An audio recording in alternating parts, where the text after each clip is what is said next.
Hello, everyone. My hair is like up in the air. I just came back from a bike ride, and I hit some traffic, and it took a little bit longer for me to get here, so I'm so sorry. Okay. I need to have my lives where I'm a lot calmer.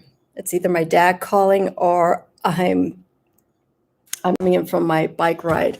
Anyhow, hello, Scott. Hello, Nancy, and hello, Gerald. Welcome. It is 6:10 on this Friday, July 23rd. We officially hit the sun in Leo yesterday. And today, and I saw Nancy's comment, at 7:37, I believe my time, 10:37 on the East Coast, the full moon will reach its fullest peak in the sign of Aquarius. So I will be talking briefly a little bit about the energies of this full moon, especially in Aquarius. So it is a wonderful time because Aquarius is the opposing sign for Leo. So when we have this Aquarius sign in its full moon while in the sun sign of Leo, the energy shifts. Quite a bit. And with Aquarius, we have unexpected changes, unexpected surprises that could come our way. But it's something that we need to embrace, whether the changes came in a positive way or in a negative way, or just something that needed to come into our laps. So, hi, Spirit. So, I'm going to show you two cards that I have here. I think many of you know the deck that I work with when I do my full moon readings. It's the Moon Oracle by John Astrop and Carol Ann Smith. And I will show you the box here again. Oh, Carolyn Smith. There we go. So this is my deck that I work with. And so the card from this deck that represents the full moon energy for all the air signs, Gemini, Aquarius, and Libra, is, hello, Jen, is this card here, solution. So yellow is usually signified with the color air, but with this placement here, solution means resolvement. The full moon, when we're going from the waning to the full moon, we're building up this energy. So as the full moon goes through these different signs, oh yes, he wants to talk over me. So from the waning to the full moon, as we go through all these signs to get to whatever sign the full moon is in, we start building up this energy. And I feel it's really important with the full moon, the waning and also the waxing. Waxing, not waning. We have to start working more and focusing more on our intentions, what we want to work through when we get to the full moon. And then, and my apologies again earlier, it's from waxing to full moon, and then from full moon, waning to new moon. So as the energy is building up, waxing means there's more light's coming into our night.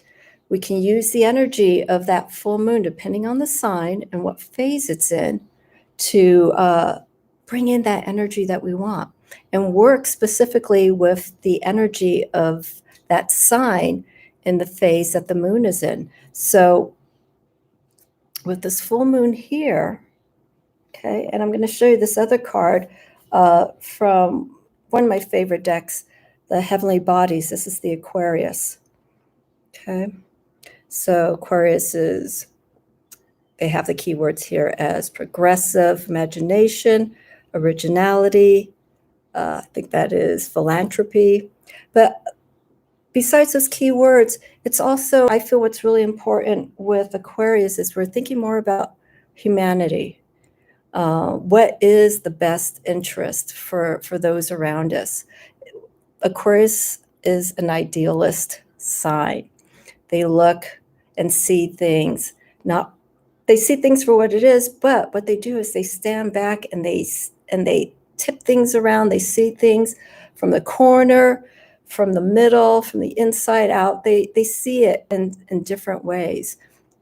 And from there, they have a perception as to how to work through a situation. Aquariuses are very strong individuals when it comes to friends. They value their friends a lot. So socially, they're very strong with Aquarius. And what's really interesting with Aquarius is they like to find people who think outside the box. Aquariuses are originators. From the way that they look, to the way that they see, to the way that they dress, so on and so forth, to the way that they speak. So Aquariuses may be those individuals that you just can't quite pin what they're trying to explain or whatnot, because they have their own perception. So, and it's something to learn from. I always say Aquarius is the visionary sign of the zodiac, because of their their different way of seeing things. And the card that is associated with Aquarius is the Star. Now, this deck I haven't brought out in quite a long time. I bought it last year, and I was enamored with it, and then I kind of put it off to the side. But this is the mythical creatures. This is the Star card, and here it represents the star is being represented by the unicorn. And the representation here is quite different, because we usually see the star with an individual who is the water bearer, pouring water into the land, taking water from the ocean or from its water source and pouring it into the land. It's that connection. It's the way that it communicates with reality and the subconscious. So, and I know people love unicorns. They're beautiful creatures. I'm not over the top, like, oh, I have unicorns all over the place, but they do have very magical energy. So with that, I think the placement of the unicorn with the mythical creatures tarot is nice for this, because it shows that magical belief that Aquariuses have for seeing things, and trying to get people to see things in a different perspective. So this is a wonderful representation. Again, this is the Mythical Creatures Tarot to represent the star, which is also affiliated with Aquarius. Aquarius is also a fixed sign, as well as Scorpio and Taurus. So their perspective, once they have their mind set on something, ideal-wise and perspective-wise, it's really hard to persuade them to think differently. They'll listen. That's the one thing. They'll be open to listening to what people have to say, what they have to offer, but in their head, they pretty much will have it set in stone as to how to perceive things in a certain way. So I don't know. Does anyone here have what moon sign? I think, Gerald, I believe you said you're Cancer. I think you're double Cancer and Scorpio, if I remember. And Jen, let me know your sign as well, if you know your moon sign. And I'm going to go and look through the comments, since I was already a little behind. Dog's already going crazy outside. Well, it's interesting, because when you think about the sign that the full moon is in, you're Cancer moon. Okay, so I did get it correct. Double water, Cancer. Well, no, you're water all across. You're Capricorn moon. So, Scott, I'm curious. You have your name, Scott Scorpio Moon Tarot. So for some reason, well, not for some reason, I thought that you were a Scorpio moon. Gerald is all water, and I think that's wonderful. Especially when you have a chart and you're missing some of these elements, which I've mentioned in the past. I have some water, I have very little air, but I like water because of that nurturing and comforting, and also that deeper insight that they can share with us and their experiences. So I embrace Cancers very much. Capricorn Moon's interesting because Capricorn Moon, Capricorn's Earth, they're ruled by Saturn, and so the Moon is a water influenced luminary. So Capricorn tends to have. I think the full moon in Capricorn's good because it forces Capricorn to sort of loosen up a little bit, because Capricorn can be, very, they're very strict. They have their set ways of doing things for work. They're very traditional. And once they put themselves into something work-wise, they really delve into it. So I think this moon in Capricorn is nice because it softens that a little bit. I don't know if that's your experience, Scott, how you feel about that. Let's see. I'm sure we'll chat more about that when we get our charts scheduled. Gerald, do you know something that I don't know? Your Scorpio sun, but feel very connected to the moon with its effect on water, the shadow side. Yeah, no, definitely. I mean, when you have opposing energies, like I said, here Aquarius is the opposing sign for Leo. When you have that opposition sign, you learn from it. You have to learn, the Leo is ruled by the sun. And so Aquarius is ruled by Uranus. Uranus is an air planet. The sun is fire. So that air fuels that energy of Leo, but it fuels it in a different way. It fuels it, if you have an Aquarius Leo situation, I feel it puts Aquarius, Aquarius influences with Leo to sort of see things differently. Leo is very proud. They work hard. They have a lot of strength, a lot of courage. That's where that energy comes. Aquarius isn't like that. I'm not saying that they're weak. They're a weak sign, but their direction, their goals is like in the cosmos. It's universal.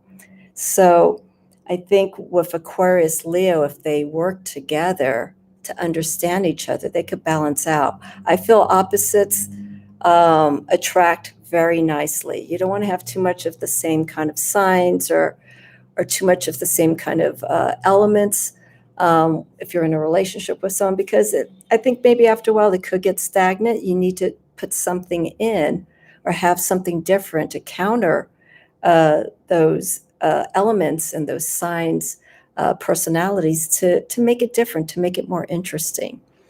Okay, and I know that changes. If you've been in a relationship or you've worked with someone for many years, we change as individuals, and that's part of it. That's part of the process as well as to how we connect with people. So this Aquarius, because I have no Aquarius in my chart, becomes a lesson to me. And Aquarius is actually one of the signs, and I think it's not so much because it's not in my chart. I have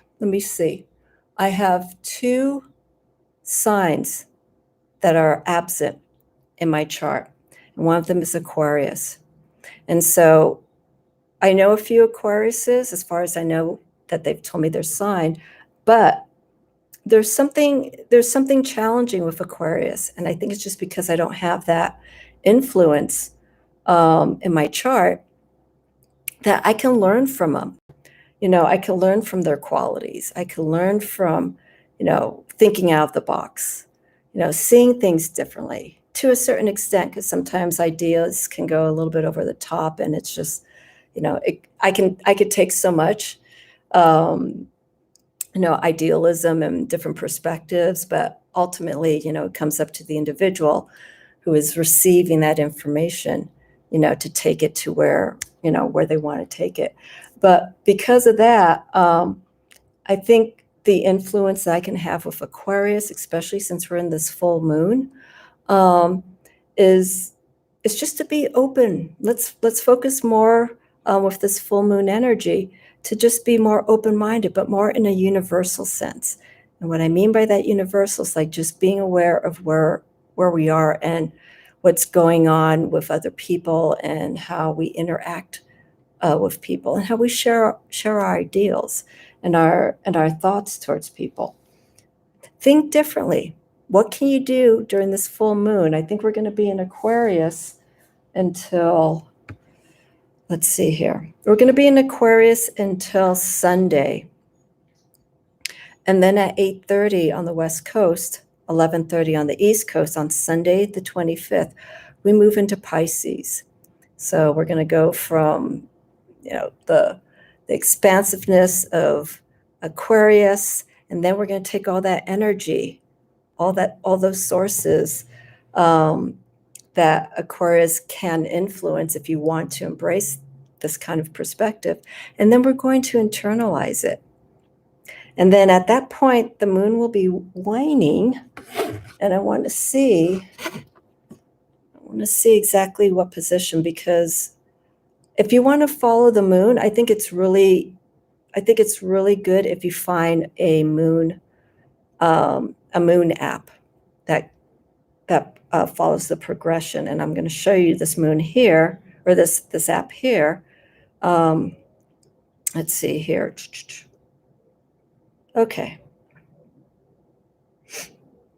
So it's still going to be pretty much a full moon come Sunday. So even though it's not at its fullest peak, the full moon, when it's in a particular sign, I feel personally, as long as it's still like around 95%, still full, but it's in a different sign, even though it's waning, you could still work with the energy of the moon. The moon is still there. Its energy is still strong. The only thing that's different is that it's now in a different sign. And I've mentioned in the past about the witch's moon. And that's more, for me, you can do the witch's moon when it's waning and going to its new moon, but I actually prefer harnessing the energy and doing it after the new moon. And so a witch's new moon is basically about 2 days after the new moon. And it's that little sliver. And I'm sorry if many of you have heard this already, but for those who may be watching, it's that little sliver that we see once the moon is moved out of its new moon phase. And so I want to see, our next new moon is not going to be until August 14th. So it's in about 2 weeks. It'll be in its sign, the new moon in Leo. And my moon is actually in Leo. So when the moon is in my own sign, I pay attention to the forces and what's going on in those influences. So let's see here. Yes, the new moon in Leo, August. Oh, I'm sorry. It's August 8th. I was reading the position of the new moon. August 8th at 9:50 a.m., 6:50 Pacific Daylight Time. And then we go into oh, that's right. We're getting two Aquarius full moons today, the 23rd. I forgot about this. And then the full moon that is on August 22nd. So we're going to have 2 consecutive Aquarius full moons, but they're going to be in different signs. This one's in Leo. The one August 22nd is going to be about a day shy into the sun sign of Virgo. So watch that energy too. I'll talk about that as well. How Aquarius will influence the full moon when it's in that other sign of Virgo. So that's going to be interesting energy, because we're going from Leo sun energy with the full moon in Aquarius air, and then we're going from Virgo which is Earth, sun sign, to the full moon. It's going to be a blue moon, full moon in Aquarius. So that's going to be interesting energy to work with. So we're going to have air energy for 2 full moons, but going through these phases with Virgo. And I think Virgo will probably be comfortable with that placement because Virgo's ruled by Mercury, so involves the mind, but it's placed differently. The mercurial energy versus the Uranus energy that we get from Aquarius. But I'll talk about that when we get to that Sun Virgo full moon in Aquarius, and we'll talk about those relationships.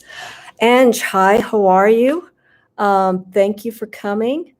Let me see here. So Scott, I have never understood Capricorn being my moon and my rising. Oh, you have, your Capricorn is also rising as well.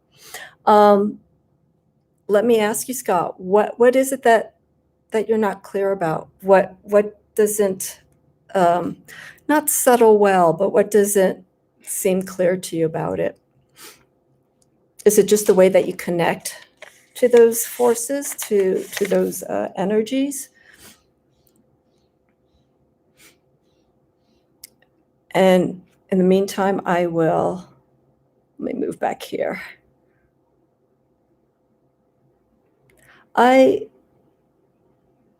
Your Aries, that's right, your Aries moon, Nancy. I forgot, we have similar signs, but they're placed differently. And that's hard when you have a fire sign as your moon, because it's that conflicting energy, water and fire. That's where I am. I have that Leo, and then I have the moon. So I have all this energy, but it's strong, and I want to utilize it. But when if it's like a new moon in Leo, we have to learn to kind of calm the energy down. And I think that's the beauty of new moons when it's in a fire sign, because it's giving us that permission to slow things down, to stop. The new moon is a time where you don't take any action. You start preparing. And then as that preparation goes towards the full moon, you start bringing up that energy. And again, work with those signs that are placed in those moon phases. Let's see here. I don't see the characteristics of Capricorn, my personality, but I am Scorpio to the bone. Okay. Here's another thing. Here's another thing. When you don't relate to, particular signs, you also look at some of the other aspects. I know the rising is supposed to be very, very important in astrologers' eyes, more so than the sun and the moon. But, that can be true. But I also just look at everything. What else is in your chart? Because if you have those 2 Capricorn placements as your moon and rising, look at your chart. You may have more water. You just connect more to those aspects. But also too, Scott, is maybe this is also something just to consider. You don't have to literally technically have to relate to Capricorn. But as I was saying, even though these signs are in your chart, start bringing in those aspects, because it could be things that could empower you more in certain areas of your life. And so that's what I look, that's what I look at my charts, like, okay, where am I weak? What do I need to bring in? What do I need to focus on? And so, hi, Elizabeth. So I feel for those who can't connect to their signs, like if no one has any Leo in their chart, okay, I saw that, Scott. Happy Aquarius moon, Ange. In about 1 hour, it's going to be your time with the moon. If you don't have a particular sign in your chart. I like to challenge people, especially with the moon energy, to bring in, explore that that sign, read it, and look at it, see it, and try to manifest some of those qualities into what you do. And this is what I do every month. I connect with each of the astrological signs, whether I have them in my chart or not. But it allows you to learn, and by learning and understanding these characteristics, you may be able to understand some of these signs that you may have conflicts with, or it's like, oh, okay, just be accepting for what that sign is and how it influences that person. And I think that's a good way of just getting to know people that just like really get under your thumb. It's like, God, this person really bothers me. What is it? I've gone through it. Partially it's us, we're allowing that, but also it's similar to my Decan reading that I posted earlier today, the Five of Wands. Five of Wands is challenge, competition, aggression. And the best way to resolve that is just not by feeding it with more negative or more aggressive energy. You stop and take a look with your opponent, okay? And that opponent can also be yourself. Stop, take a moment, and see what's going on with the other side. There's a strategy. The Five of Wands for me is to understand that card. The Five of Wands involves strategy. Know where the weaknesses of that challenges the opposing element, and see where it's weak. You don't want to attack it, but you want to try and understand why is this person just behaving like that? And then by addressing it and understanding it, that annoyance becomes away. Annoyance is just something that you don't understand. And it's something that, you don't really want to spend time to take care or manage. So we just let it get to us, or we ignore it until it comes across. It's like, oh man, this is still, an issue. Face that issue, right?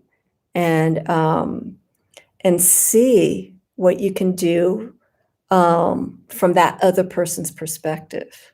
Okay, you don't have to be best friends with them or anything, but I think by changing that perspective around, and you can actually share what you're learning potentially with that other person if they are open to listening. It's like, hey, you know what?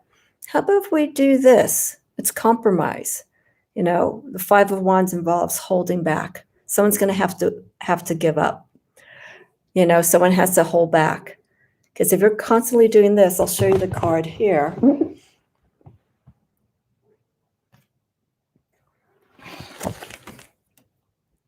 Okay, I know I'm deviating from the moon talk, but just for example.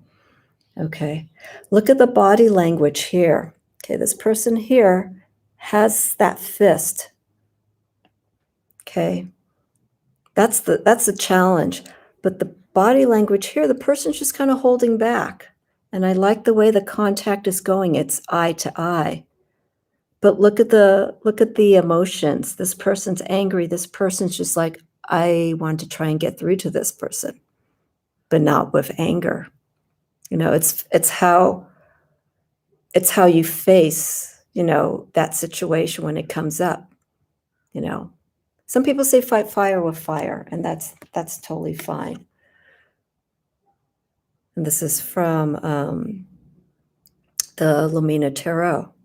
Here we have locked horns, but here it's a progression, And the thing with the Five of Wands too is you don't want to be in the struggle, because the Wands is movement. The Wands is the continuing towards a goal. You don't want to be locked like this, because you're not going to get there. And also all this energy that you put into it, when you get to the next, after you've bypassed this, your energy is spent, and that's energy that you could have used to, put towards your goal, towards your intention. So it's, when you feel a challenge coming on, it's like address it, but address it with a mindful perspective of seeing things. And I think that sort of fits a little bit with Aquarius.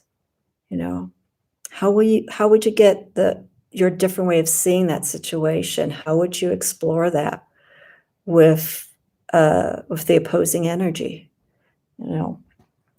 So there's a lot to learn. Let me see here.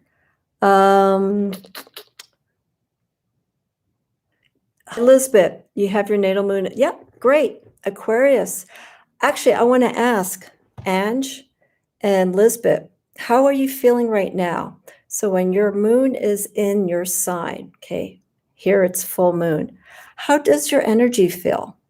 And do you feel that you connect with the characteristics of an Aquarius? Do you feel that you're connecting maybe more at a universal perspective? And what I mean by that is you're seeing more the larger picture of things and what can be done to maybe change whatever situation it is, or just how you see things in general.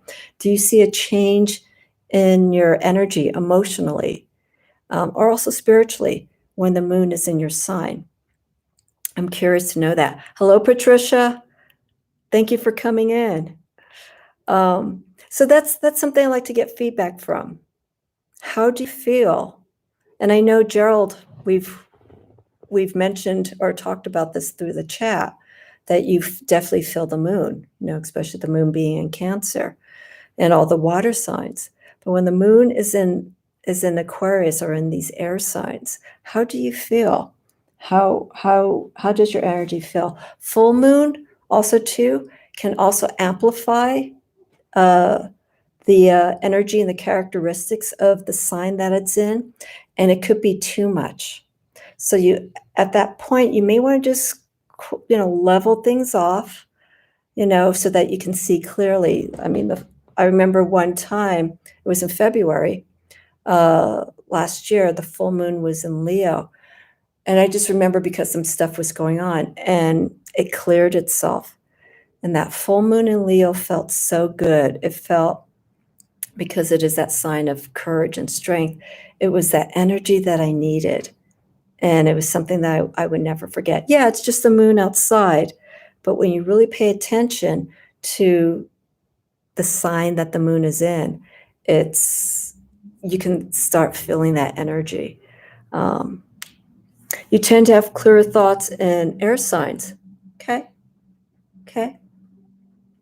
Yeah, it's interesting, how this energy works, and because it is the second luminary from the sun, we're going to relate to it. We're going to feel it a lot more. So that's the one side with full moon energy, is just not to let that energy, when it's in your sign, get too much of you, because it could aggravate. In Aquarius, in the full moon, even though it's rebellious in the way it sees things, you don't want to push your beliefs. Don't force it upon people too much. If you're in a conversation and you feel really adamant about what you're saying, don't force it. Just state your point if you can, clearly, and be gone with it. Don't force it upon someone. Because again, I like what's stated here with this heavenly bodies, progressive imagination. Okay, you don't want to steer anybody off from being a little bit just too idealistic.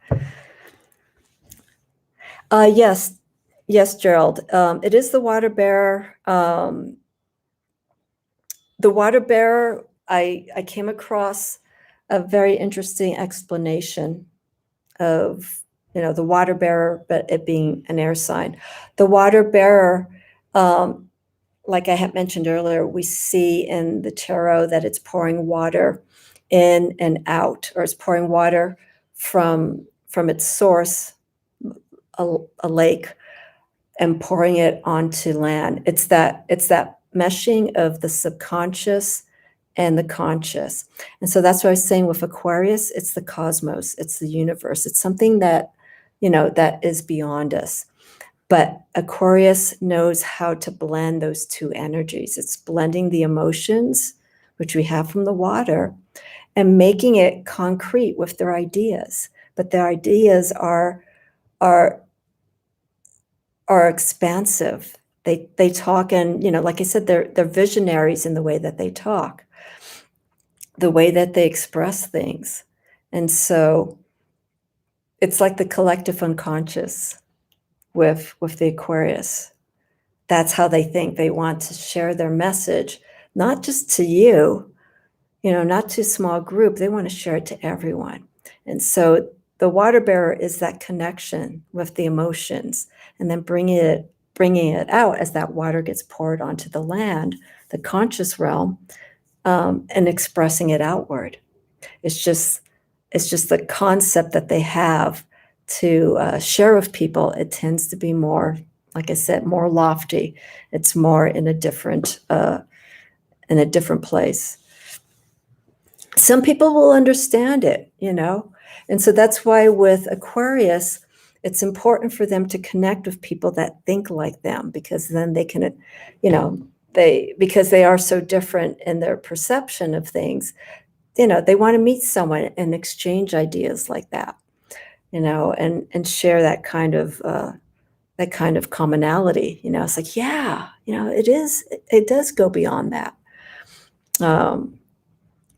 But yeah, this is, like I said, I don't have any Aquarius in my chart. So when I did my decan readings for the month of Aquarius, I think I mentioned in my recordings that, this sign is a bit of a challenge for me.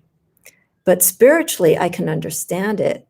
But when it comes to, I guess their approach to doing things, and me being, a very earthy person, and Aquarius being air, it's just like I was saying, I'll listen to what Aquarius has to say, but I'll listen only to a certain point, because then maybe at a certain point it's going to get too far out there, and I'm going to lose the plot with someone who speaks like that. And I think some of you know who I'm talking about. You meet someone, they have all these wonderful ideas, but the way that they're expressing it out is quite different. It's someone who thinks like them that can understand it. Let's see here. Okay, Ange, I'm backing up a little bit here with the comments. Today I had a powerful download. I had this amazing image of the heart, and wow. And then it zoomed out, and I began to hear the heartbeat of all living things. Wow. Yeah.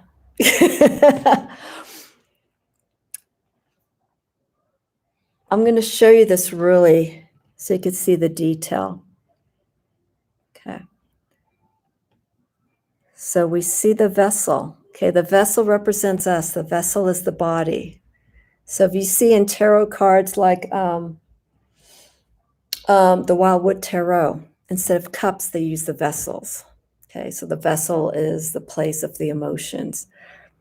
And this is what we're seeing here. This is the body. And then we see the water. We see the emotions. We see how these ideas are emotionally connecting to the Aquarius. And we see the stars. And then here we see the mountains. When you look at the mountains from a distance, it's a very strong landscape, especially living here myself in the mountains. It's very powerful. And so when you see the meshing of these two elements, water and connecting to the earth, it becomes something powerful, because these emotions get translated into these concepts that the Aquarius individual has. I mean, Ange, that's beautiful. That's very visionary. you know, the way that you explain that. And then I felt the beat of Mother Earth and felt a drumming heartbeat, and it felt like oneness. It was powerful. Ange, do you have any earth? Do you have any earth influences? Just by what you're saying to me in the chat.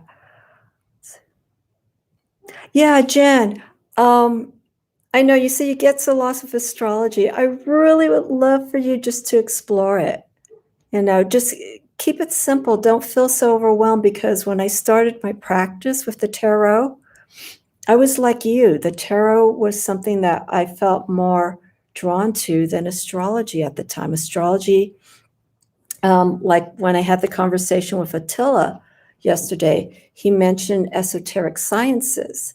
Those esoteric sciences are the Kabbalah, Tree of Life, astrology, alchemy, and I believe the tarot. I think I'm missing something in here. But it's those 4 attributes that make up a metaphysical practice.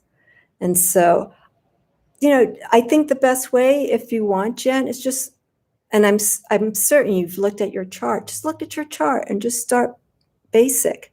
I'm not pushing this on you, but I think it's good to explore it. And then what happens is, like me, 20 years later, you know, I'm now bringing in, I'm not an astrologer, okay? Because listen to the way I talk. You know, I talk very, very general. I don't go into aspects, transits, or anything like that, because that's something different. But just explore it and see, you know, see what you could bring into it related to the moon. Numerology. Thank you, Nancy. Thank you so much. It is numerology.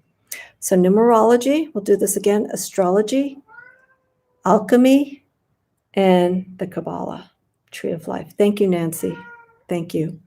Let's see here. Honey. Uh-oh. Yes, I think I'm reading your comment, Gerald. Yes, I think as the water bearer connects, understands emotions because they carry water and emotions. Yes, we all do. But what's different with the Aquarius is that their emotions they form ideas because of how they feel. And it's like Gemini. Most of the air signs, Gemini perceive things the way they communicate first. Okay, communication is priority with the air signs, and then emotions come in second. So their receptivity. I'm getting tongue-tied. Their receptivity. So sorry about that.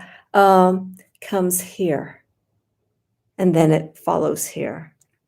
And sometimes it can be a challenge, especially with Gemini, because they are so thought process oriented, for them to actually move from the heart. It's very different. Let's see here. Honey, you wait a little bit, okay? Okay. Elizabeth, I've been feeling a spiritual energy, and I did feel like last night I got down. Wow. I've never had that happen before, so I'm trying to figure out what that might mean. Do you want to share some specifics? Do you want to share some specifics, Lisbeth, about it? Maybe all of us here in the chat can, you know, put in our input about it. But if it's personal, of course, we can keep it personal. Let's see, Jen. Yes, now I just figured out my moon and rising signs. I'll begin by looking into what that actually means. Yeah. Yeah, and I think just by, you know, just taking that moment, just look at those 3 signs. You know, I know you're Sagittarius. Look at your moon and rising and start from there, you know. Yeah, Jen, if you want to share, please. If you don't, you know, it's totally fine. No one has to share any information that they don't want to, at least here on my chat. Let's see, tarot stash. It makes sense for me. It makes sense to me for an air sign to be able to articulate their emotions. I struggle with that. Yeah. When you're all emotions, sometimes someone who has a lot of water, has a lot of emotional, intuitive influences, kind of hard to put things into words, And so I was reading my chart, where my Venus is in a water sign. And because of my sun sign being Taurus, this particular sign placement in Venus makes it, as a Taurus, it makes it hard to express emotions when you're put like in a relationship. If there's a challenge or something going on in a relationship, it's kind of hard to put things into words, for fear of saying something wrong or whatnot. So when I read that, it's like, yeah, I guess that makes sense. I tend to, depending on the circumstances, of course, I can be quiet. I can be intuitive, when it comes to a challenge, because I want to feel the situation. And before I actually express it, my Mercury is in an air sign. I want to think first before I say anything. So that's why I have to be careful emotionally that I don't get all wound up and start saying things, and then it's just like I made no sense. I was just releasing, and so I have to be careful with that. Let's see. And your Virgo sun, Cap rising, and yes to the earth. Okay. And I think also too, like I was saying earlier, if you feel like you're leaning more with the placements of the signs in your chart with a certain element, explore the opposite. So that's why I want to ask you, Ange, based on how you were describing your dream, and the information that you were getting and how you were connecting to it, because it seemed very earth oriented, the outcome of it. I feel that's very important to understand that. And also, when you look at your dreams, there's just so many key things that come up, for guidance. And so for Lisbeth and Ange, watch your dreams, okay? Because of the full moon, we're about 30 minutes away from it being in Aquarius. Well, peaking in Aquarius. Write down any information that you have, and that's I think something that I've mentioned about during the Mystic Moon episodes that I do. Watch your dreams, especially when the moon is in your sign. Just see how you dream. Pull a card, and I'm going to do one tonight, because even though I don't have Aquarius as my moon sign, there's some information I feel that I need to get, that I need to explore. So I'm gonna do my evening meditation and see what comes from it. But do that when there's a new moon or a full moon, okay? Because the new moon is that time of non-action, but you're still doing things at a subconscious level. You're preparing, as I mentioned. Keep track of how your dreams are, and also during the full moon, and just see what happens. See if there's any guidance that you can get from that moon energy, and also just look at it. I know it's already evening for many of you, but when you see that full moon, think about those qualities that the sign is in relation to the moon phase.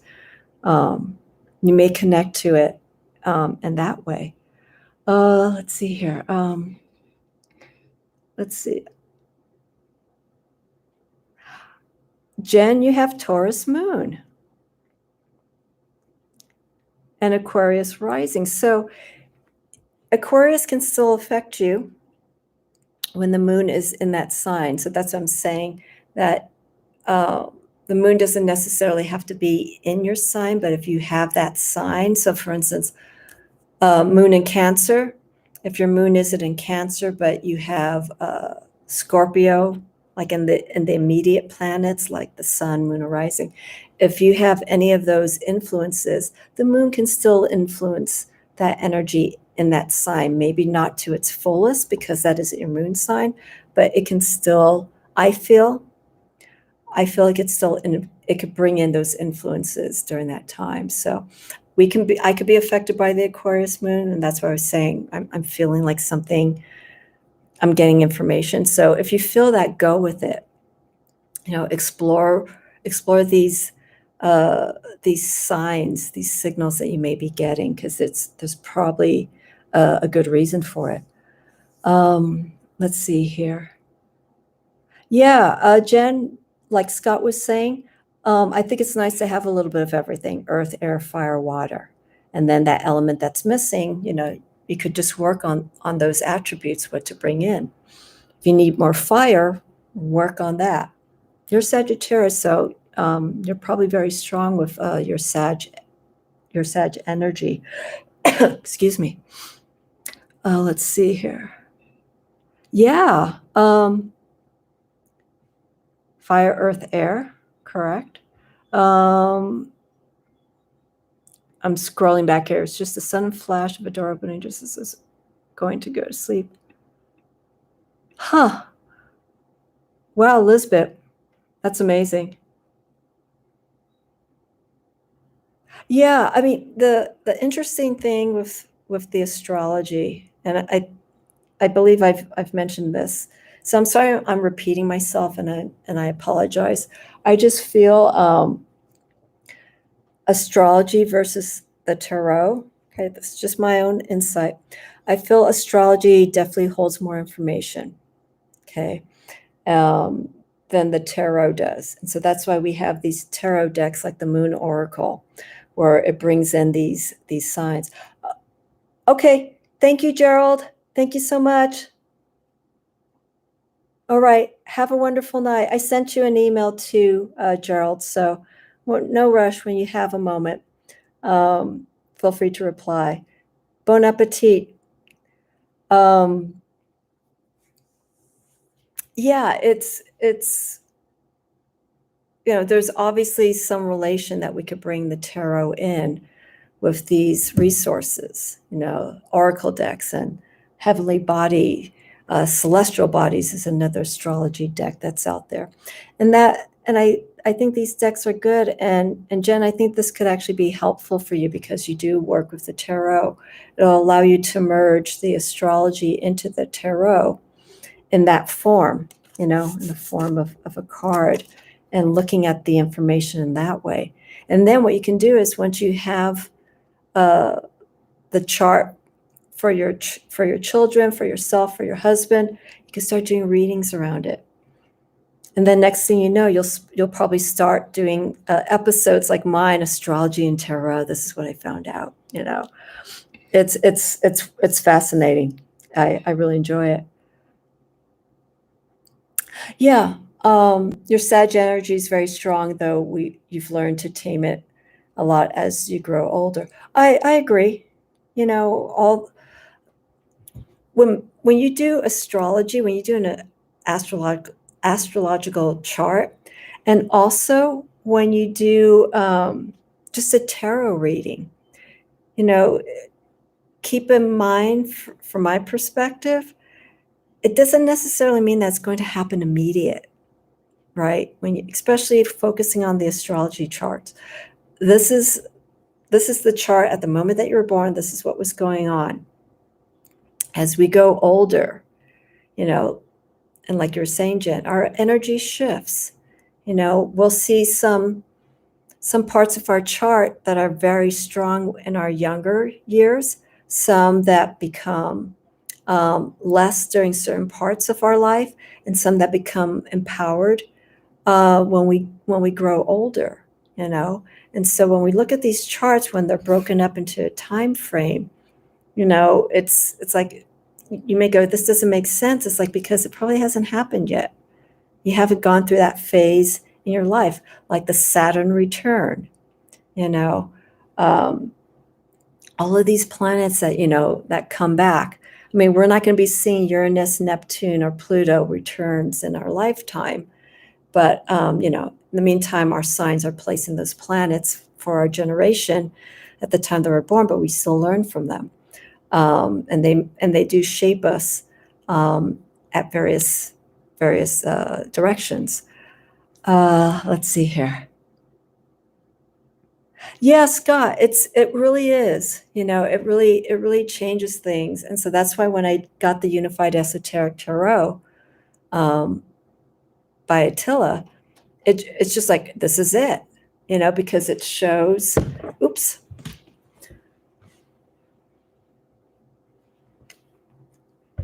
This is for our current decan.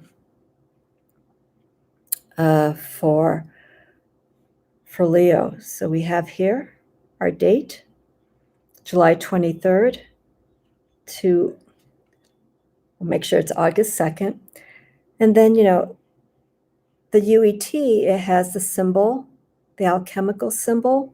This is fire. And then we have here the fixed element for Leo. And then we have the zodiac. And so here we have the triangle, the fire aspect, Sagittarius, Aries, and then Leo. And this is currently where it is. And then here we have the decan, the minor arcana card of influence, the Five of Wands. And the wands will stay the same for the sign of Leo, but the arcana number is going to change. So the next one will be 6.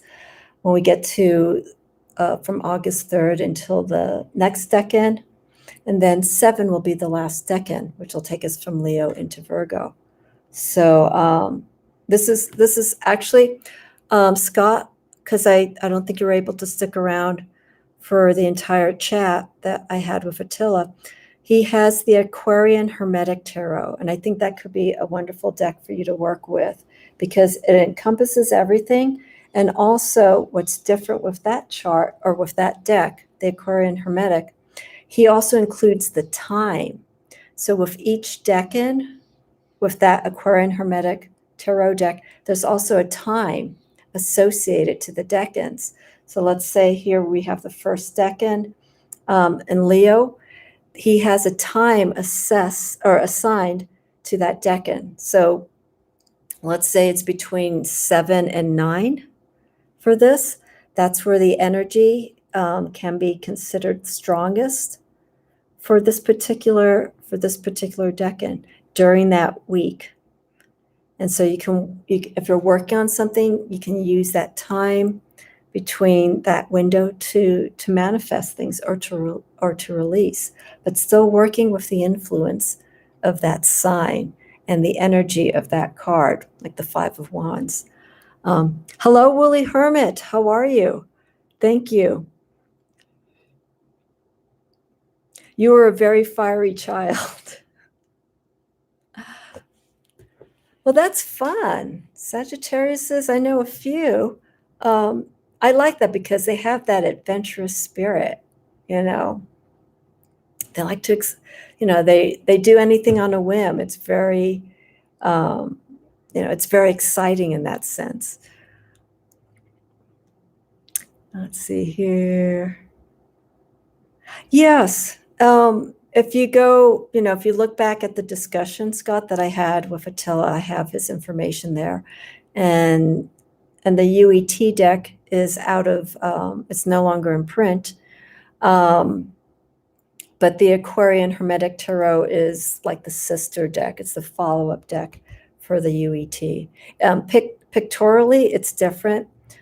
He does have scenes behind. So here, this deck, the UET is all black.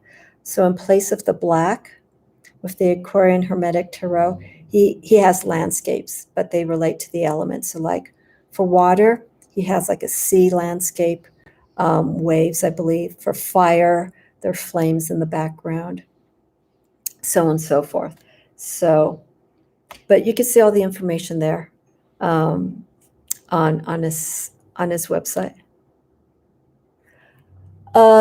This one, yes, The UET, yes. And also because everything's here, Attila has it set up so that you have the sun. Now, keep in mind, this deck, the Unified Esoteric Tarot, is based on his own system.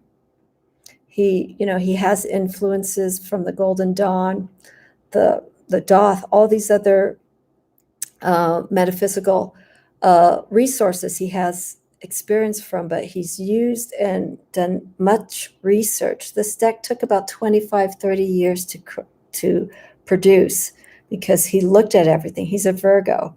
And so he's very specific with how he wanted this deck to come out.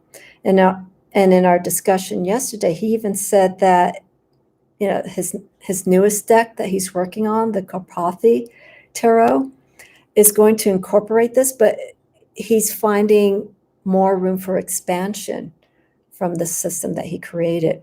So the Sun in Leo that he has here for the first decan is different from the Golden Dawn attribute. I believe the Golden Dawn attribute for this first decan is Saturn. Okay. But the reason why he did the Sun in Leo is because the Golden Dawn only worked with the 7 traditional planets.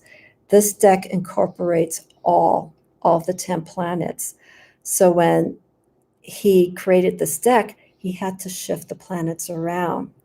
And so he created this deck to work with the energies of Uranus, Pluto, and I'm getting a brain blank. Saturn, Uranus, and Pluto, to work with those energies. So it is different in that sense. And that's fine because being that we know where the traditional planets are and whatnot, I welcome learning the influence of the Sun in Leo for the first decan, which makes sense. For the most part, the first decan in the Unified Esoteric Tarot, all the first decans are representative. So for instance, the Sun is ruled by Leo. So the first decan is going to be the Sun in Leo. For Virgo, and I have to verify this because I'm already done. I'll be done with the sign, this decan for Leo. When it comes to Virgo, I believe the first decan is Mercury in Virgo, because that's a planet that influences that sign. So that's how the decans more or less are structured, coming from the Golden Dawn. But here he does change it a little bit with some of the signs. Brain blank. It just took me a moment because this is actually, and I can understand why my mind is the way it is. This is actually my 4 videos that I've done this week. I did the live. I did the live readings on Wednesday. I did my live with Attila where we were talking for 3 hours. Then I did my recorded reading for the decan, and now I'm doing this. So I'm pretty burned out. So I hope you guys aren't burned out with videos this week. But I had the full moon. It fell in line with the decan reading. So I just had an explosion of information, and it could be this Aquarius influence too as well. Getting these ideas and expressing what I want to share about this practice. Let's see.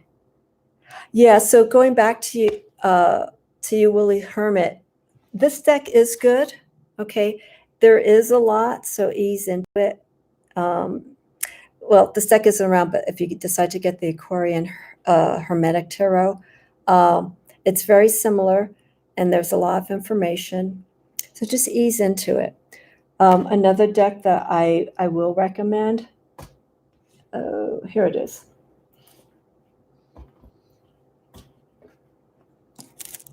Is from where this card is from. This is and I did a review of this, The Heavenly Bodies Astrology by, there we go, Lily Ashwell. And it's very basic. It is very basic. It's a beautiful deck out of all the astrology decks that I've seen. but focus primarily on astrology. This has mixed mixed practices that are included here. The Heavenly Bodies is a deck that I can easily work with because it's very light, it's very simple. And I was looking for a deck so that when I do readings for people, they don't get overwhelmed by seeing this. Because then, if I'm trying to explain a particular reading and I have a few of these cards, I feel I have to go through all this information and it's too much. The Heavenly Bodies goes through the zodiac signs. It goes through the aspects. So it includes the conjunctions, the transits, the conjunctions, the oppositions, the square, the trine, it has that. But it's all done very simple. And this is what I liked about this deck, or what I like about the deck, is that it allows me to focus more on the energy. It's a very intuitive deck. This is not intuitive because everything's right there. Okay. So this is a guide, but it's more of a direct guide. So if I do this card and this card together, look at the energies. They can work well. And I could pull information from this card and work it well together because of the energy of the unicorn and the mystical realm that it lives in and what it represents. I can easily translate that with the energy of the Aquarius in this card. And there's keywords, so pictorially it's light and it works very nicely. And I think that deck would be good for you too, Woolly Hermit. So look into that. It is available, and it's by Lily Ashwell. In fact, I will type it in here. Heavenly Bodies Astrology. Now there's Celestial Bodies. That's another astrology deck that is created by, I can't remember her name. She created the Serpent Fire Tarot. She's based in Australia. That deck is all astrology, and it's very pricey. And I looked at the deck at the shop that I do my readings at because they got a copy of it, and it is a hefty deck. There is a lot of information. So I feel start light and then just move up. But I highly recommend the Heavenly Bodies tarot deck or astrology deck. Ooh, there we go.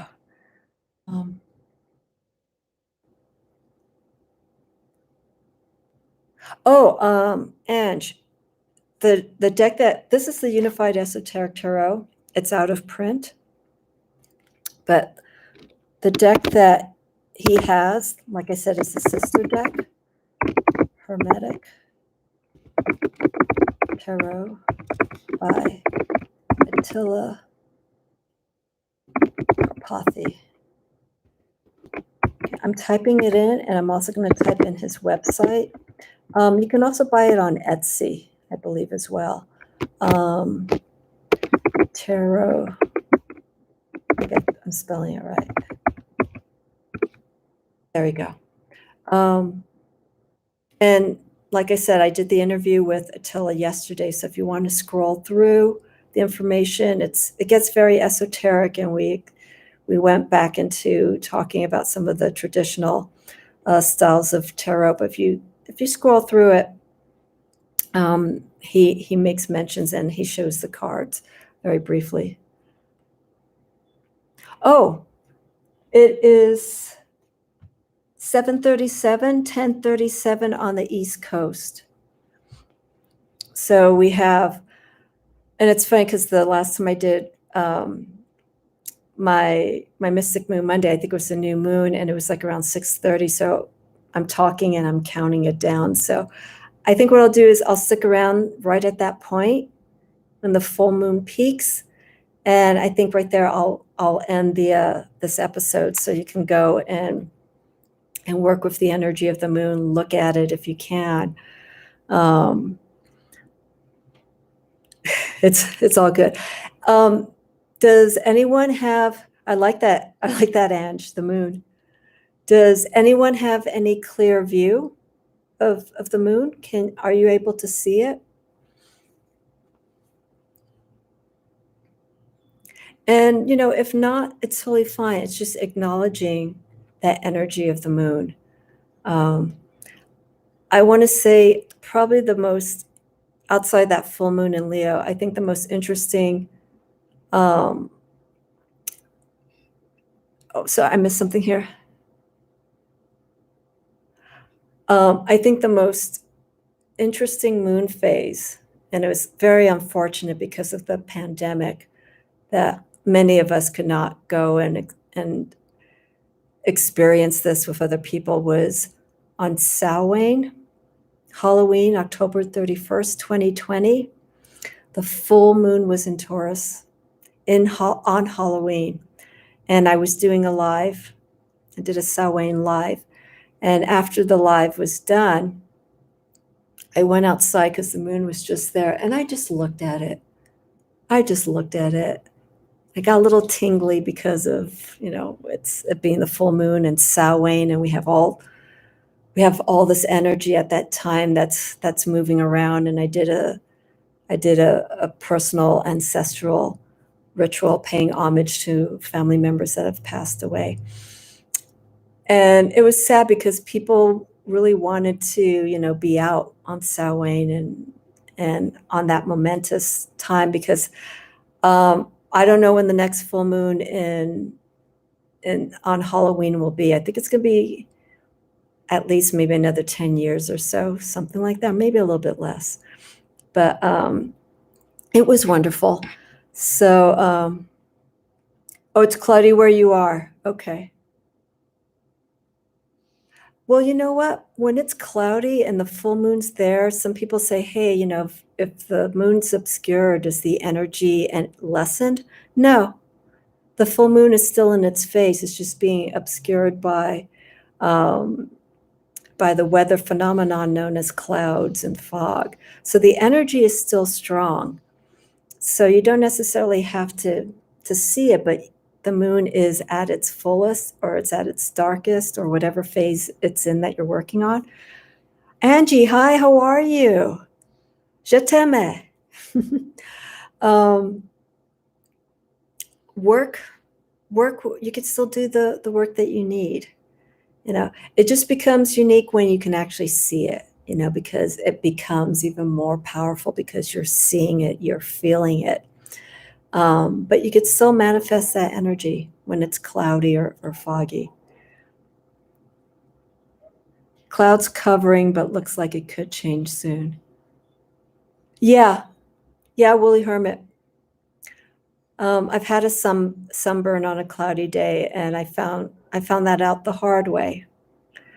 And I stayed out. I didn't have any sunscreen until I went into the water, and that's when I felt how badly burned I was. So yeah, clouds are just like they may look thick and whatnot, but moon energy, sun energy can still penetrate through it. It's very powerful. So Angie, how is the moon in Aquarius? How are you feeling? We have 14 more minutes. I'm doing the countdown. So when the full moon is in its darkest, or not darkest, in its brightest point in Aquarius, at 7:37, 10:37 on the East Coast. I'm gonna sign off so that everyone can go and just do whatever work they have to do. Do candle work, go to the cards, but really look and see how things have been shaping up from the time of the new moon, our previous new moon, to where we are right now in Aquarius. Yes. My moon's in Leo, but it was during a new moon. And I was talking about that Leo moon energy, how sometimes it can really feel very powerful, and other times, I don't feel too much about it. Okay, Ange, thank you so much. Thank you for coming in. Okay, and enjoy that moon in Aquarius, because you're going to get it twice. It'll revisit August 22nd. So we're going to have a blue, well, not a blue moon is basically 2 full moons, I believe, in the same sign. I don't know if that's possible or not, or in the same month. I think it's in the same month. Angie, feel free to keep in touch, okay? Thank you so much. Thank you so much. Have a wonderful weekend, too.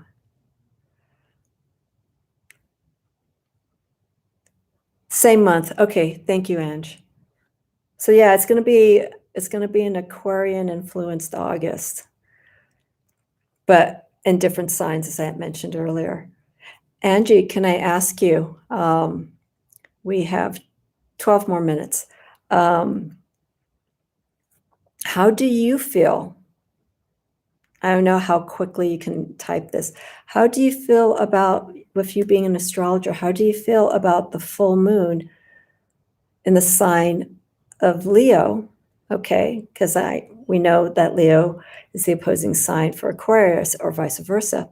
But also when the full moon in Aquarius is in Virgo, how do you feel about that? How do you feel about those energies? So we're going from a fiery sign, solar sign, to a earthy sign come August, I think 21st, when we move into Virgo. How do you feel that full moon energy works in Aquarius when it's in Virgo? Let's see. Okay, new moon in Aquarius, Saturn in Aquarius, opposing your sun and moon. Okay. Yeah, that can be challenging.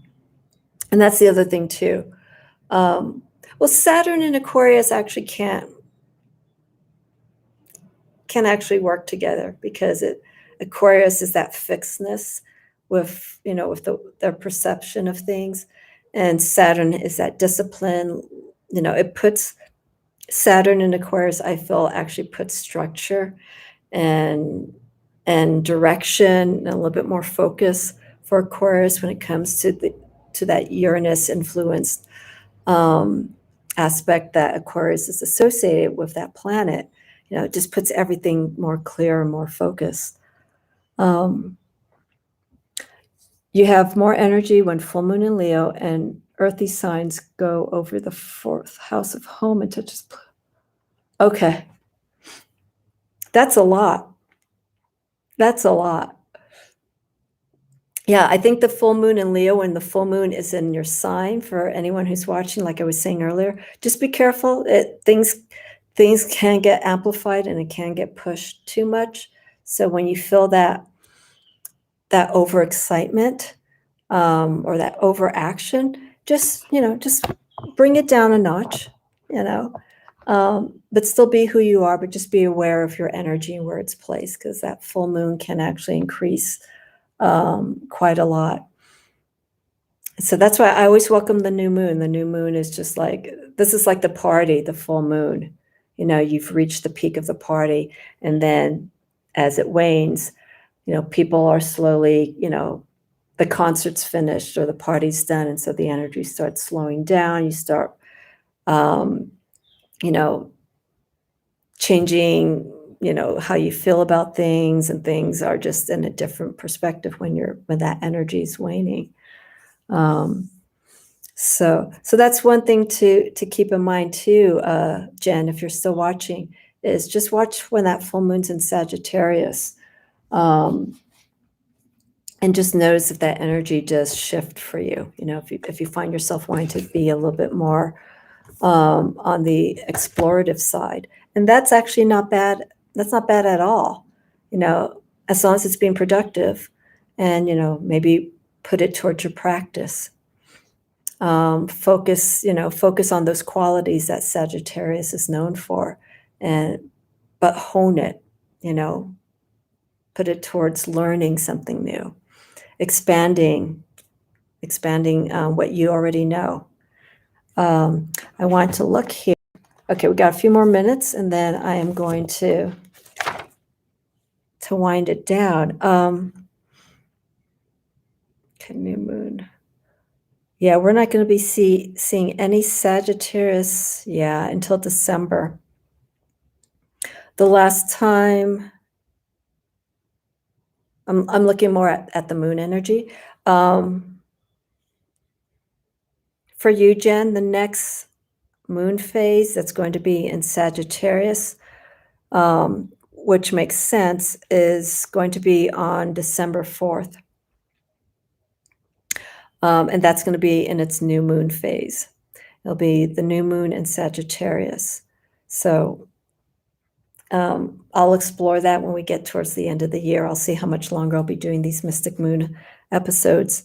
But look at your opposition, your opposing signs, Gemini. So if the moon, whether new or full, is in Gemini, you can still feel those influences, because it is that opposing sign, and it's that energy that you can take from Gemini during that time, and that you could bring into your own self. Let's see. Born on new moon, depending if it is coming or leaving. Yes, I agree. This deck, the Moon Oracle, I don't know, Scott, if you have this or not. Or maybe it was Gerald. Someone was telling me they have this deck. Have this deck. When you look through this book, the Moon Oracle book, it talks about, and I actually did a video of this. I'm forgetting what I did. If you go on my playlist, I did a video discussing how to work with the Moon Oracle deck.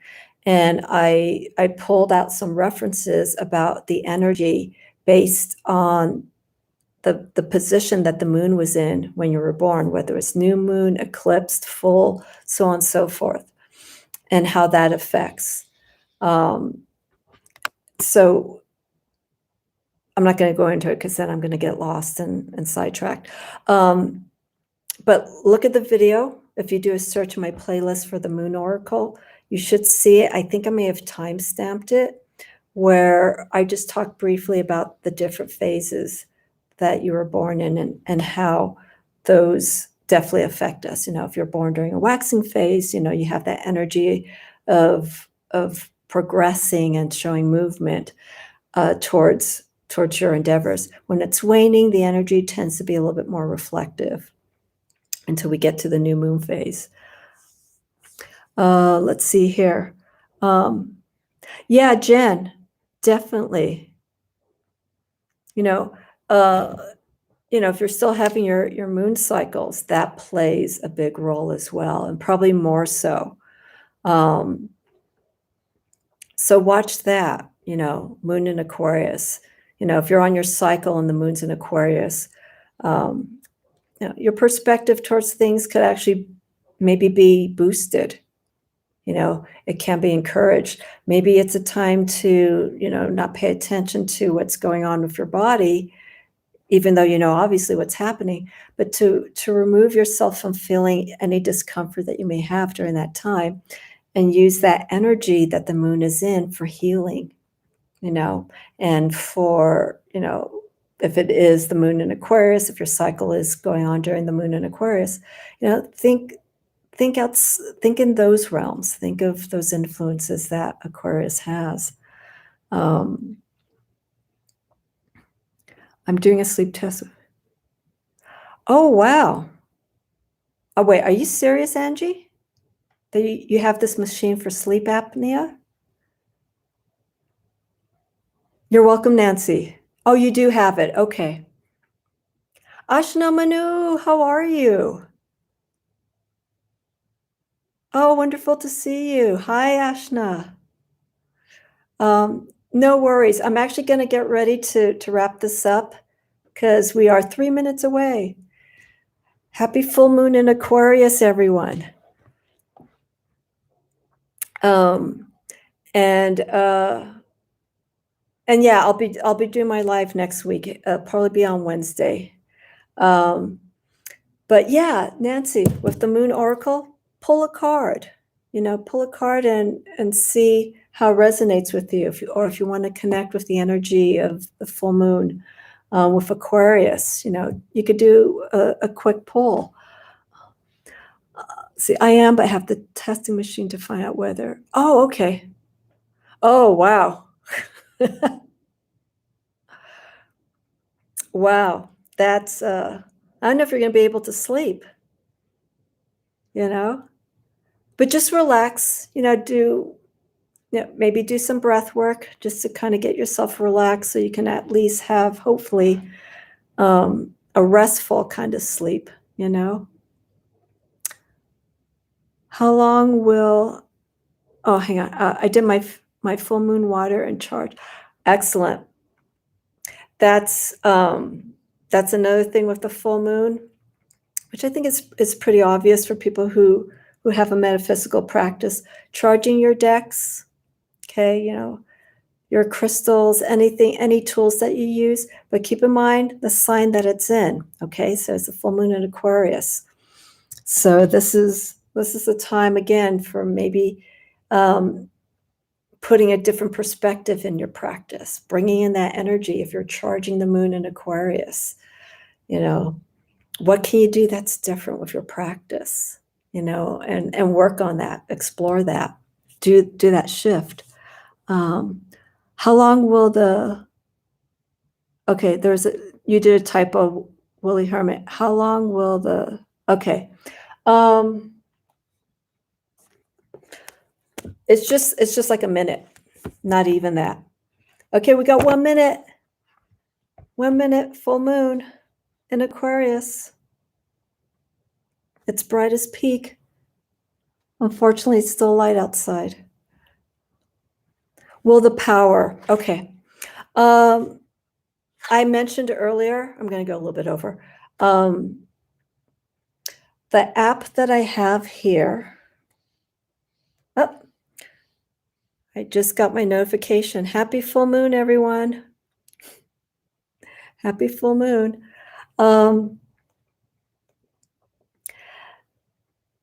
The moon is full and it starts waning like within 24 hours.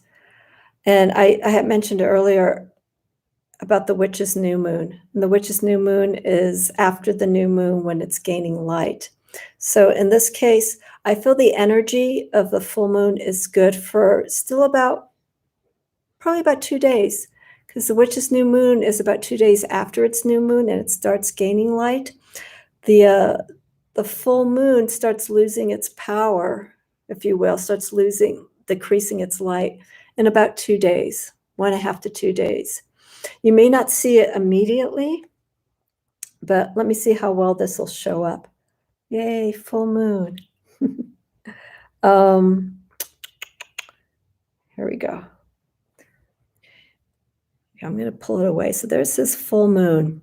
And the name of this app, I believe, is just called the Moon app. And you could set it to your time, or set it to your time zone and to your location. I love this app. I love it. And I compare it to my astrological guidebook that I have for the times and dates. It may be off by a minute or so, but it's still pretty good. I am trying to find, okay. So according to this app, comes Saturday. Oh, you can't see it. Right here in the, oops. In the middle of that moon, it says 99.9%.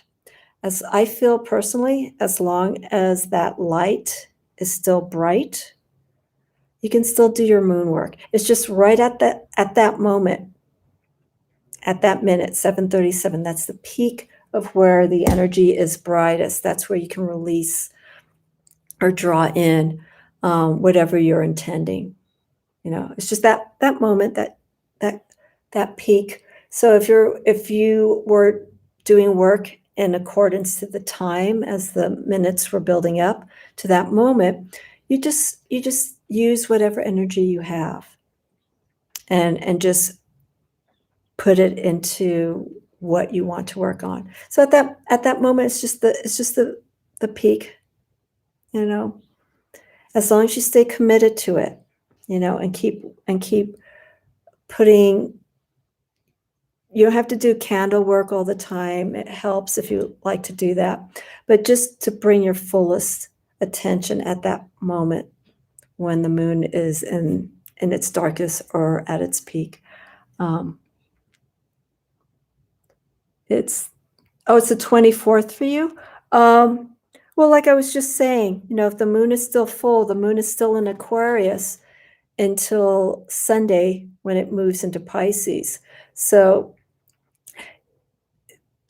some practitioners who work with moon energy, they still do moon work a day before, during, and a day after, because it's that building up of energy, like I was saying. And then we have that full moon, the peak, and then we have the day after. So you can use those 3 days, the day before, during, and the day after, and also the same with the new moon. You know, as you're getting closer to the new moon, the day before, during the new moon, and the day after. If you're wanting to release that energy, you know, those are the times to do it. And then with the witch's new moon, you wait about 2 days. Like I said, once you start seeing that sliver of moon, that's when you start bringing that energy in. You're filling in that space of what you want to bring in with what you have released during the new moon. It's cloudy. Okay. Yeah, it's when it comes to cleansing, you know, you can leave it there. Again, like I was saying, you could do the day before, during, and the day after. Okay, but take it out. You know, I would say don't leave it.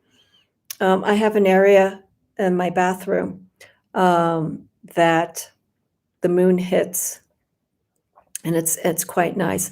I have pockets of it here in the living room, but it's not as bright as when it comes through the bathroom. So I have a ledge, and so if it's a new deck that I'm working with or a deck that I need to cleanse or recharge, I put it right there on the sill, on the windowsill, and let the light hit it. But I take it out. If you want to charge it too by the sun, you can, but just be careful because, you know, these are decks, these are tools, and you don't want to forget and leave them there for months. And this beautiful yellow that you have ends up being burned out because you've left it out in the sun. So just take it out. It's the same like with candle magic. You can blow out that candle, because some practitioners say leave that candle burning continuously. That's a bit of a liability in that sense. I would say not blow it. I take that back, snuff it out. Okay. And then just relight it when you come back home. Very simple. As long as you're keeping that intention that you're working towards or whatever you want to release, you can always relight that candle. That's my belief. That's how I feel about working with candle magic. It can be burned out, but just relight it again and be in that place of picking up where you left off. Oh dear, Angie. Okay. Ashna Manu, that's actually a wonderful tool, the peacock feather. But the peacock feather, from what I've read, maybe someone else can give some insight, is I think the peacock feather is used more for fertility. I think it's used more for abundance.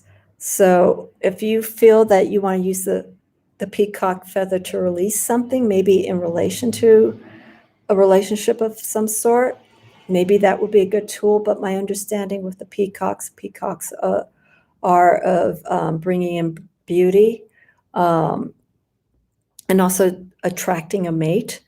I have a few peacock feathers, but I just use them more for ornate purposes. But yeah, you know, just whatever you believe in, but just read a little bit about the properties of whatever tool you're using to make sure that you can use it in a negative way and also in a positive way. Let's see here.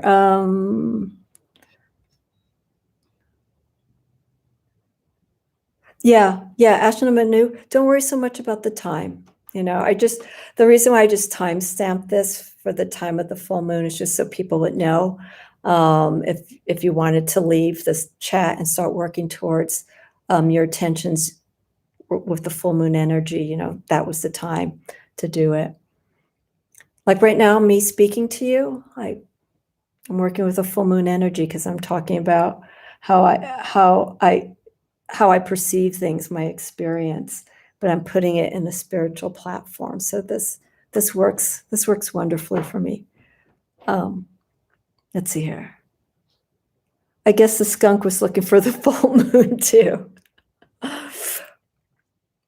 Was it lit? Was it lit by the full moon, Angie? Did you see well, you said it's cloudy, so I answered my own question. Ixnay that.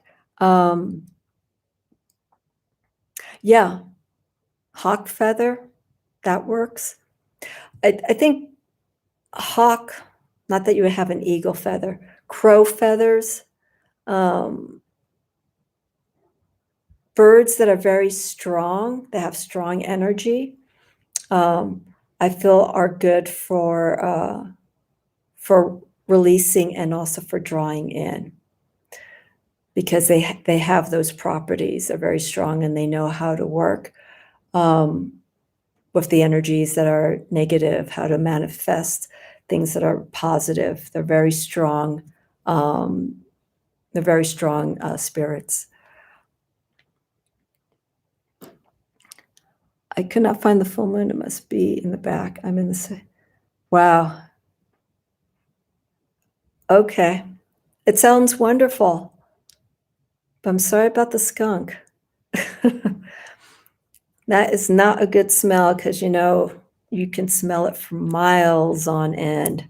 I haven't smelled the skunk here in a while, but those creatures don't last long up here in the mountains. I don't know about that. The crow feathers that I have, they're the crow ravens. They're the real deal. I see them when I walk around. So, one thing that I understood is that if there are different ways that you can have the crow feather come to you, and I'll show you. Oops. Hold on one second.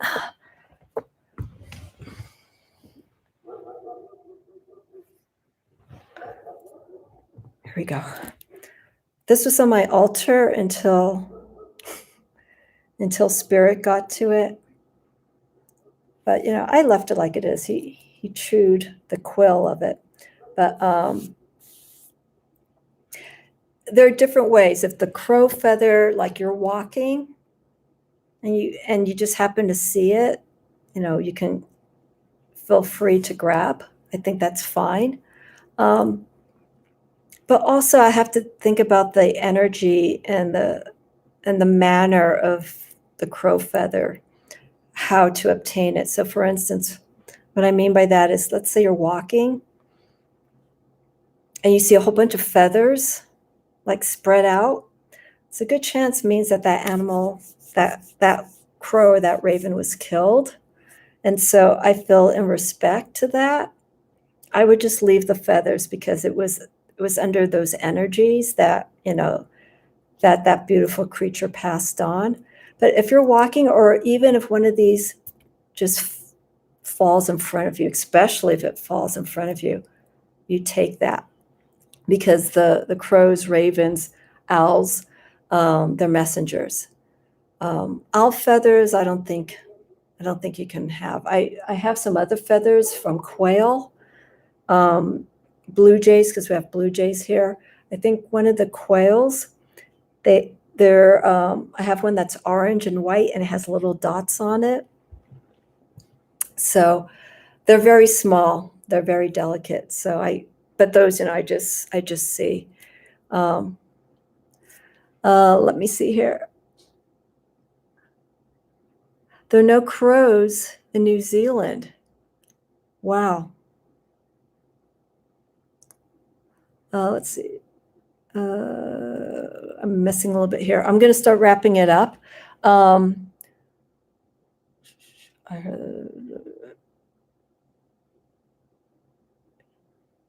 you can do that too, Ashna Manu. You can burn the affirmation. For the most part, if it's written, you focus on that energy. It's like when I do my purges, my fire purges, because I have a fireplace.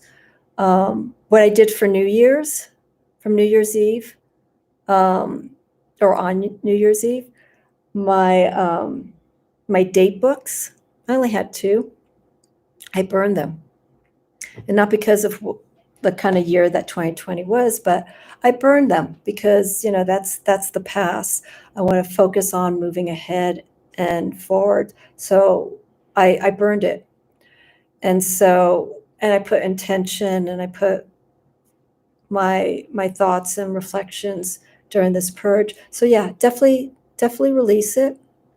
Some people, they put things out into the waters. They pick up a rock that holds a special kind of energy, and they put whatever intentions in it, and they just chuck it. They just throw it. But be careful when you burn, okay? If you have a candle and you're going to use it that way, don't use the stove. That's not natural. It's natural gas, but it's not natural. Use candle or a fireplace. Make sure extinguish that affirmation that you're burning immediately. Make sure you have water nearby, a little dish. Okay, so let's say you light it, it's burning, put it in a dish, okay, and pour water on it. Okay, make sure it's extinguished. If you need to get to a sink, if you want to release the affirmation that way, if you don't have a fireproof dish, make sure you're at the sink and you could just put water so it extinguishes. Wow, my tongue's really getting all tied up. You threw it in the bin. Yeah. Or just, what? I think it's best just to let it burn out, and leave the ashes there. Because sometimes what people do is they burn those ashes. Like during the Yule, I believe the tradition of Yule, and this is very hard to do, is you're supposed to keep the flame from the previous Yule log that you had, keep it burning, and that log you use to light the new Yule log. And I know that's impossible. We can't do that. But I transfer a previous Yule log and I put it into the new Yule log as part of kindling to burn off as well. So there are different ways. There are many different ways to work with this energy. Okay. I am going to wrap it up. I want to finish looking at the comments. You stated something here, Angie. It is illegal to have an eagle feather. Yes. Okay, so it has to be by the indigenous tribe. That makes sense. Yeah, because the eagle is highly respected. We have eagles here. I haven't seen them except at the zoo. But yeah, any creature like that, that's respected, should naturally or be gifted, an attribute from that, like cat whiskers. Okay, cat whiskers, some people use them in magic. His whiskers fall. So I keep them up on a plate. I don't do anything magic with it. I just keep them there. Just as a reminder of his, as a reminder of him coming to me. Yes, I'm talking about you. So just little things like that. Let's see here. Jen, you have pigeon, cockatoo, crow. Wow. Pigeon, I can see. Cockatoo. Those have to be beautiful.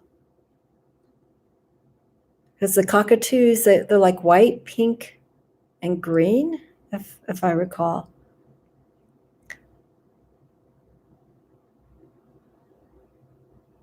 Oh, wow. Okay, I'm looking at your comment, Angie. that your ex gifted you white eagle feathers.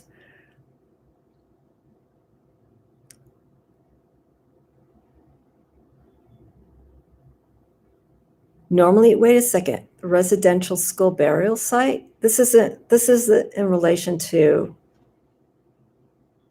the findings in BC, right?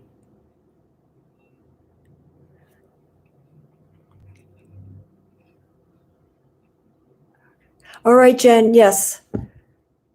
Have a wonderful night, morning, and thank you for keeping company as always. Again, I am going to sign off. But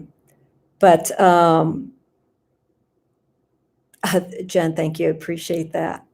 I will be back next week with much less videos.